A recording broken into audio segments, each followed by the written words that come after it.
الله أكبر.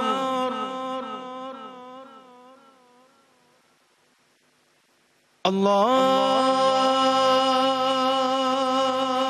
أكبر. الله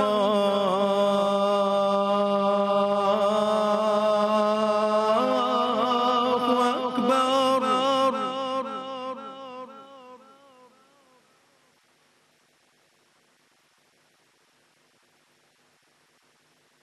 أشهد أن لا إله إلا الله.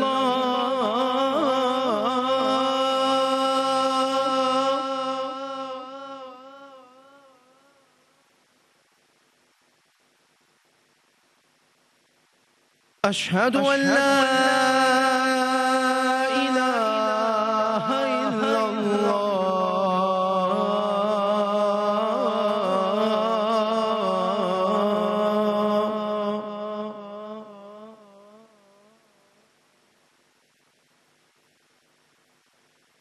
أشهد أن محمدًا رسول الله.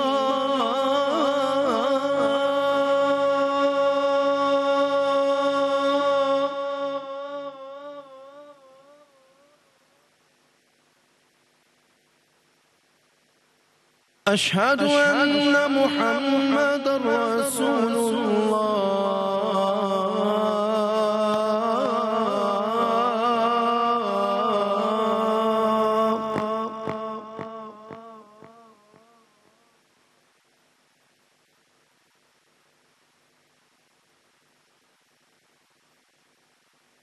حي على الصلاة.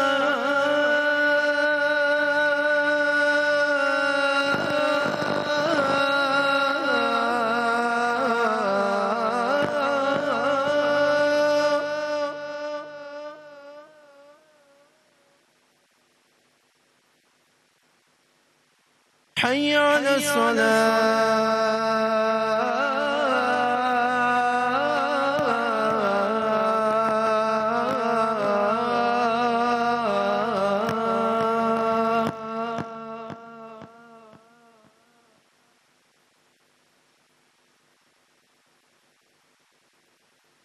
حي على الفلاح.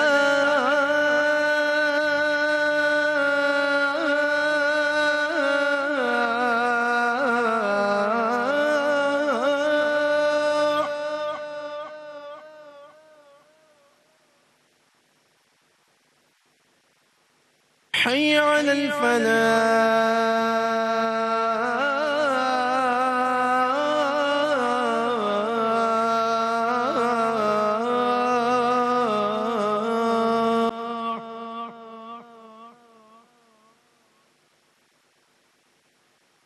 الصلاة خير من النوم.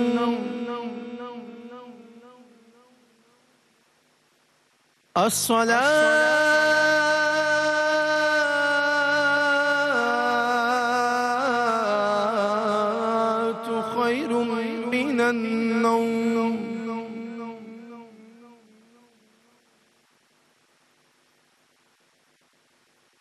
الله أكبر.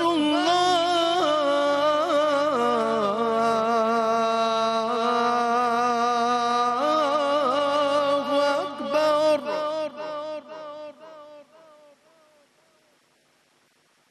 لا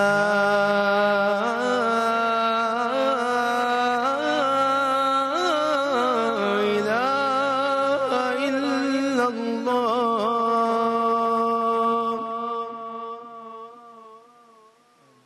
محمد رسول الله. اللهم رب هذه الدعوة التامة والصلاة القائمة آت محمدا الوسيلة والفضيلة والدرجة الرفيعة وابعثه مقاما محمودا الذي وعدته وارزقنا شفاعته يوم القيامة إنك لا تخلف الميعاد. اے اللہ، اے اس دعوت کامل اور اس کے نتیجے میں کھڑی ہونے والی نماز کے رب تو محمد صلی اللہ علیہ وآلہ وسلم کو وسیلہ اور فضیلت اور بلند درجہ عطا فرما، اور ان کو اس مقام محمود پر فائز فرما جس کا تو نے ان سے وعدہ فرمایا ہے، اور ہم کو قیامت کے دن ان کی شفاعت سے بہرمند فرما، بے شک تو اپنے وعدے کے خلاف نہیں کرتا۔ وصلی اللہ تعالی علی حبیبہ خیر خلقہ محمد وعلی آلہ واصحابہ اجمعین برحمتک یا ارحم الراحمین۔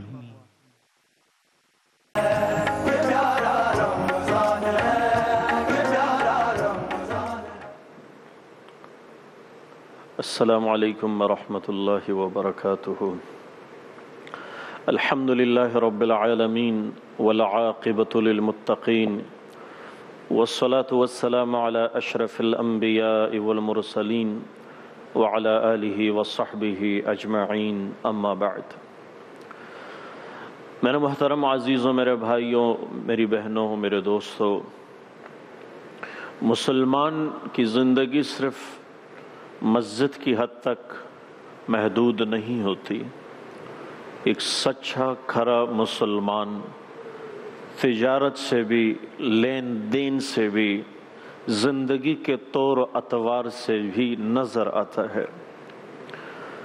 تجارت اصولوں پر ہو تو معیشت مستحکم ہو جاتی ہے، تجارت میں اللہ کی رضا شامل ہو، حضور کا طریقہ شامل ہو، اور قرآن و حدیث کو سامنے رکھتے ہوئے جب لین دین اور تجارت ہوتی ہے تو ایسا معاشرہ کبھی زوال پہ نہیں آتا۔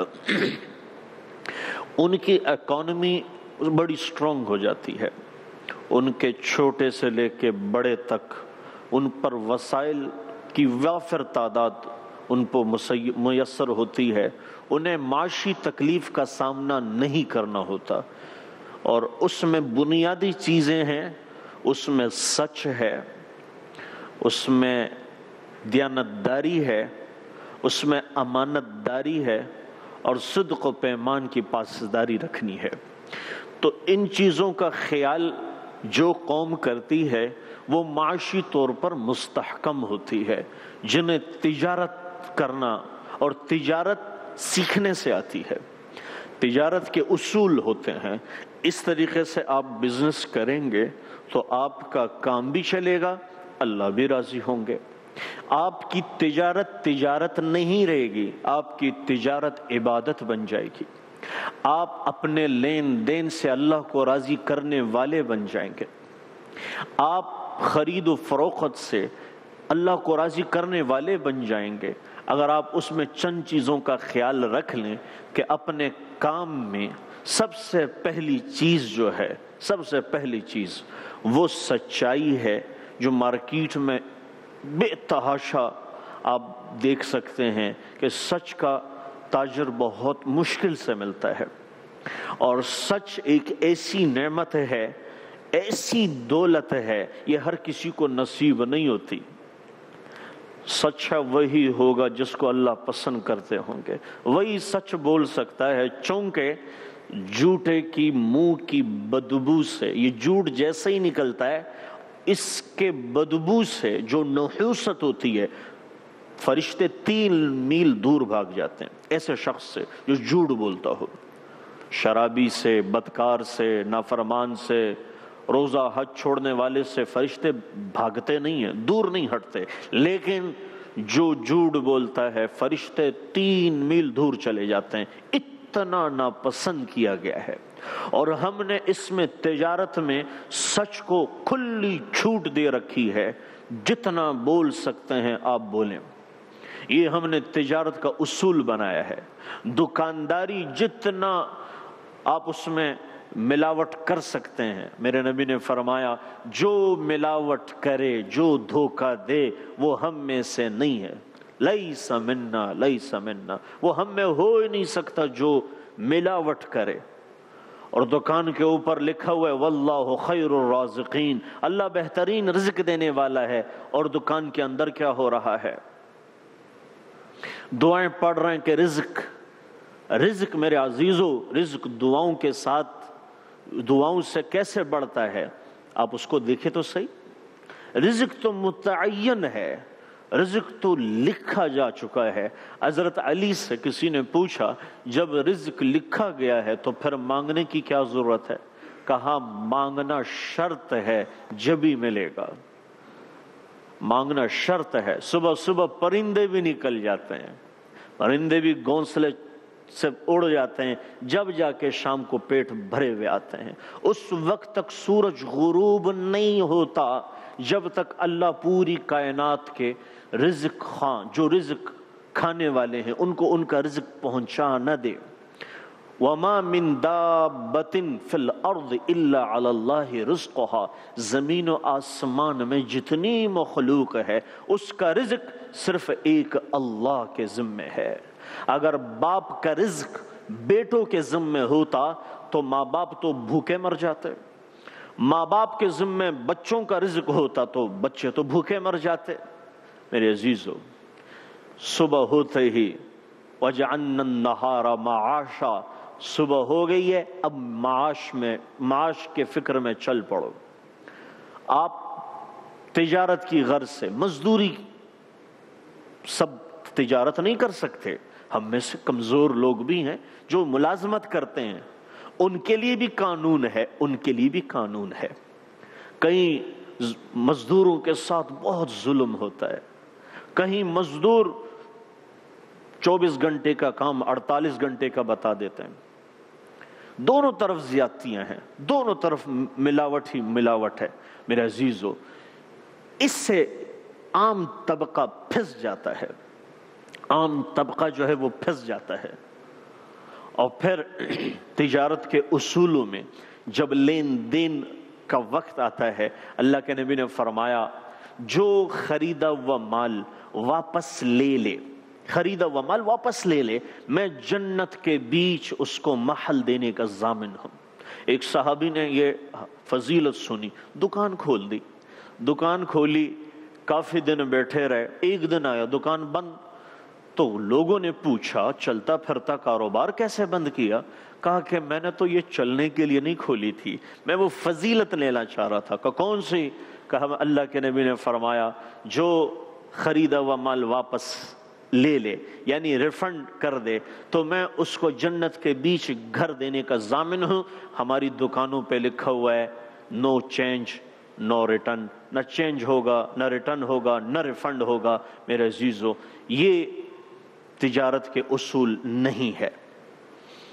اس پر آئیں گے، یہ جو ترقی یافتہ ممالک ہیں ان میں یہ چیز ہے، وہ اپنی تجارت سے لوگوں کو آسانیاں پرووائڈ کرتے ہیں، اپنی تجارت سے لوگوں کو آسانیاں پرووائڈ کرتے ہیں، اور ہم اس قدر سخت ہو جاتے ہیں، اس قدر جبر اور مشدد ہو جاتے ہیں کہ اس سے کئی لوگوں کی روزی روٹی جڑی ہوئی ہے، کئی لوگوں کی جڑی ہوئی ہوتی ہے۔ میرے عزیزو، آپ خود سوچیں، اگر رزق میرے عمل کے مطابق مجھے ملتا تو ایک دن کی بھی شاید مجھے مہلت نہ ملتی۔ تو رزق یہ مقدر میں لکھا ہے۔ حضرت علی فرماتے ہیں جتنا ہم رزق کی تنگی سے ڈرتے ہیں اتنا اللہ سے ڈر جائیں تو رزق تو لکھی ہوئی چیز ہے۔ رزق انسان کو ایسا ڈھونڈتی ہے جیسے موت انسان کو ڈھونڈتی ہے۔ جب تک آپ کا دانا پانی ختم نہیں ہوگا موت آپ کو چھو بھی نہیں سکتی، موت چھو بھی نہیں سکتی۔ تو رزق لکھا ہوا ہے، اب رزق کی خاطر رزاق کو چھوڑنا یہ کوئی عقل کی بات نہیں ہے۔ ہم نے رزق کے لیے اللہ کو ناراض کیا۔ حدیث میں آتا ہے جھوٹ سے، قسم کھانے سے سودا بک جاتا ہے، برکت ختم ہو جاتی ہے۔ سودا بک جاتا ہے، برکت ختم ہو جاتی ہے۔ آپ صلی اللہ علیہ وسلم نے فرمایا جو اس خاطر کاروبار کرے یا مزدوری کرے کہ میں کسی کے آگے سوال نہ کروں، کسی کے آگے ہاتھ نہ پھیلاؤں، اس کی خاطر وہ محنت مزدوری یا کاروبار کرے، کل قیامت میں جب وہ اٹھے گا تو اس کا چہرہ روشن چاند کی طرح ہوگا جب وہ 14ویں رات پر ہوتا ہے، 14ویں کی چاند کی طرح اس کا چہرہ چمک رہا ہوگا۔ جو اس غرض سے تجارت کرے، اس غرض سے کہ میں کسی کے آگے ہاتھ نہ پھیلاؤں، اللہ کے نبی نے فرمایا نیچے والے ہاتھ سے اوپر والا ہاتھ بہتر ہے۔ کل قیامت میں ایک آدمی کے پاس کوئی نیکی نہیں ہوگی، ویلا ہی ہوگا، کوئی نیکی نہیں ہوگی، تو فرشتے پوچھیں گے بھائی کچھ ہے تیرے پاس؟ کا کچھ نہیں ہے۔ ہاں ایک بات ہے، میں تاجر تھا، میں لین دین کرتا تھا، تو جس کے پاس نہیں ہوتے تھے نا تو میں اس کو معاف کر دیتا تھا، بس یہ کوئی ہے اگر آپ مناسب سمجھتے ہیں تو اللہ کے دربار میں جب اس کی یہ نیکی پہنچے گی کہ یہ جس کے پاس نہیں ہوتے تھے تو اس کو معاف کر دیتا تھا، تو اللہ فرمائیں گے آج کے دن مجھ سے بڑا سخی کوئی نہیں ہے، مجھ سے بڑا سخی کوئی نہیں ہے۔ تو میرے عزیزو، کاروبار کریں، دھوکہ نہ کریں، کاروبار کریں، جھوٹ نکال دیں۔ وَمَا مَلَكَتْ أَيْمَانُكُمْ، اپنے نیچے جو طبقہ ہے اس پر سہولت اتنی کریں کہ لوگ آپ کو یاد رکھیں۔ تو تجارت اس لیے ہوتی ہے کہ آپ کسی کے آگے ہاتھ نہ پھیلائیں، آپ معاشرے میں ترقی کا سبب بن سکے۔ آپ بھی ایک فرد ہیں، جو دکاندار مجھے سن رہے ہیں، جو فیکٹری اور انڈسٹریل ایریا سے وابستہ ہیں، چیمبر آف کامرس سے وابستہ ہیں، آپ کی وجہ سے پاکستانی معیشت مضبوط ہونی چاہیے، آپ کی وجہ سے تقویت ملنی چاہیے۔ تو یہ سٹاک کر دینا، مال دبا دینا اور جان بوجھ کے ریٹ بڑھانا، میرے عزیزو، یہ مسلمان کا شیوہ تو ہو نہیں سکتا۔ اور جو کسی کے پیٹ میں پنجے گھاڑ کے اس کا رزق چھین لینا، وہ بھی کبھی خوش نہیں رہتا۔ جائیں ان کے گھروں کا وزٹ بھی کر لیں، افسردہ ہیں، پریشان حال بیٹھے ہوتے ہیں۔ جو کسی کا حق مار لیتا ہے، چاہے وہ غریب کا ہو یا پارٹنر کا ہو، وہ کبھی خوش نہیں رہ سکتا۔ میرے عزیزو، اللہ تعالی ہمیں تجارت کے اصولوں کو سمجھنے کی اور اس پہ چلنے کی توفیق عطا فرمائیں۔ السلام علیکم ورحمۃ اللہ۔